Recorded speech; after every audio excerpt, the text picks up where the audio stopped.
महोदय, हम सभी ने सुना है कि आप फोन्स यूज नहीं करते। ऐसे समय पर जब युवा पीढ़ी अपना सारा कोऑर्डिनेशन फोन से ही करती है, तो आप अपनी दिनचर्या बिना फोन्स के कैसे संभालते हैं? आप फोन का यूज नहीं करते हैं? हाँ, ये पता नहीं आपको ये कहाँ से सूचनाएं मिली हैं, लेकिन ये बात सही है कि मैं इंटरनेट का प्रयोग नहीं करता, फ़ोन का भी प्रयोग नहीं करता, सिवाय कोई पारिवारिक बातें हों या कोई बहुत पर्सनल बातें हों। लेकिन थोड़ा बहुत तो करना पड़ता ही है। मुझे बहुत बाहर के देशों से इससे बात करनी पड़ती है, तो वो तो होता ही है। काम चल जाता है। और भी कई साधन होते हैं कम्युनिकेशन के, वही साधन नहीं है जो लोगों को पता है। कई ऐसे साधन भी जुटाने पड़ते हैं जो लोगों को न मालूम हो।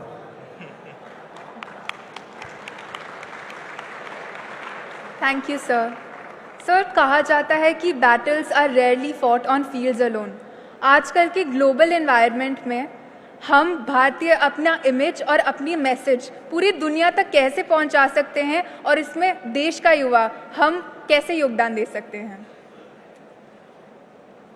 देखिए, no message is more powerful than your performance. Biggest message is silently achieve करें। आप कुछ इनोवेशन करें, आप कोई नया सैटेलाइट बनाएं। आजकल बहुत सारे बच्चे बना रहे हैं, मैं इसलिए कर रहा हूं क्योंकि बहुत सारे स्टार्टअप्स आ रहे हैं। आपको अपना मैसेज पहुंचाना है तो कुछ करके पहुंचाना होगा, प्रोपेगेंडा से मैसेज नहीं जाता। आप कुछ करेंगे और आपके अंदर में अगर पेशेंस है, धैर्य है, धैर्य भी वीरता का एक बहुत बड़ा गुण है। हर वीर आदमी बहुत धैर्यवान होता है। हर कायर जल्दबाजी में होता है। धैर्यवान जो है वो अगर फैसला करता है तो उस पर टिकता है। आप एक लगन से कोई चीज लीजिए जिससे भारत का नाम ऊंचा हो, उस काम को करने की कोशिश कीजिए। आप लोगों में से 5 आदमी नोबेल प्राइज लें, 10 आदमी आप लोगों में से कोशिश करें दुनिया के अंदर में सर्जरी के क्षेत्र में, कैंसर के फील्ड में, किसी फील्ड में, मेडिकल फील्ड के अंदर में एक बहुत आगे नाम कमाने का।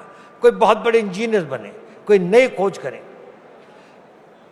बहुत बड़े बिजनेसमैन बने, बड़ा भारी मल्टीनेशनल क्रिएट करें। ये सब चीजें आप करें, भारत का नाम हो जाए। अब फोर्ब्स के अंदर में अगर आता है कि भारत के अंदर में इतने सारे लोग richest people of the world हैं, उनकी संख्या 10 गुनी हो जाए तो भारत का नाम हो ही जाएगा।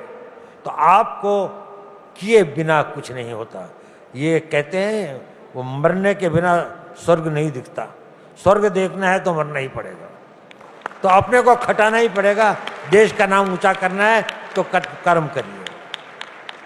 पब्लिसिटी के बारे में छोड़ जाइए, अपने आप आ जाएगी जब वक्त आएगा। और नहीं भी आया तो कोई फर्क नहीं पड़ता, इससे कोई फर्क नहीं पड़ता। दुनिया आपको जाने या न जाने, आपको पहचाने न पहचाने। अब आपको मालूम है कितने लोगों ने कुर्बानियां दी इस देश के लिए जिनका नाम कोई नहीं आता, जिसके बारे में किसी को पता नहीं है। देखिए, 11वीं शताब्दी से लेके कोई एक दिन ऐसा नहीं था जहां कोई ना कोई अपनी कुर्बानी नहीं दे रहा था। भूल गए लोग। गांव की छोटी कहानियां थी, कस्बों की कहानियां थी, लोगों की कहानियां थी। उन्होंने अपने धर्म के लिए, अपनी आस्था के लिए अपनी अपनी कुर्बानियां दी। उनका जीवन तो सार्थक हो गया, पब्लिसिटी हो या न हो। आप you are responsible for your way of life. आपका जीवन सार्थक होना है तो आप ये सोचें, आप वो कर गुजर के जाएंगे जो आप करने की, जिसमें आपकी, जो आप में क्षमता थी, जितनी आप में ईश्वर ने योग्यता दी थी, जो अवसर दिए थे, आप नहीं चूके अपने देश का नाम बढ़ाने के लिए।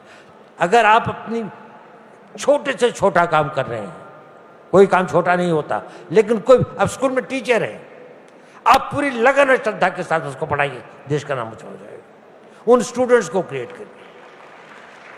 आप डॉक्टर हैं, इंजीनियर हैं, कोई भी हैं, जो भी काम कर रहे हैं परफेक्शन के साथ करें, the nation will be great.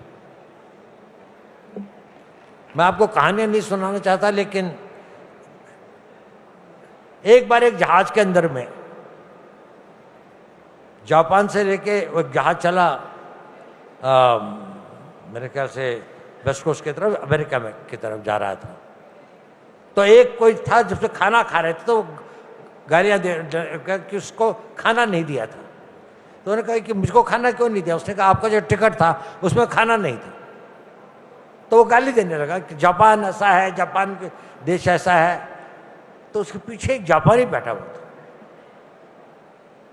उसने कुछ नहीं कहा, उसने लाकर अपनी थाली उसके सामने रख दी और उसने खाना खा लिया।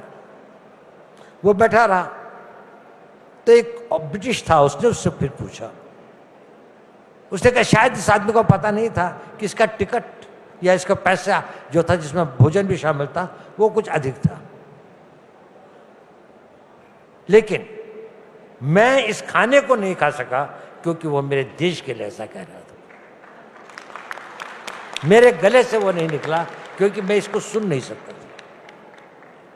वो आपके दिलों में होता है। आपको सिर्फ थाली उठा के दूसरे को देनी पड़ती है, अपना हाथ मार के दूसरे को देना पड़ता है देश के लिए। आपके अंदर वो भावना होनी चाहिए। हर एक आदमी ये कहे कि माउंट एवरेस्ट पे तिरंगा लगा के आऊंगा, ऐसा आवश्यक नहीं है। हर काम जहां भी हो, आप स्टूडेंट हैं तो लगन से पढ़िए। 4 घंटे आप अपने लिए पढ़ते हैं तो 1 घंटा इस लगन से भी पढ़िए, मुझे देश के लिए करना है, मुझे कल कुछ बनना, मुझे अपने आप को बनाना है, देश को आगे बढ़ाना है, इसके लिए मैं अपने समर्पित होकर पढ़ूँ।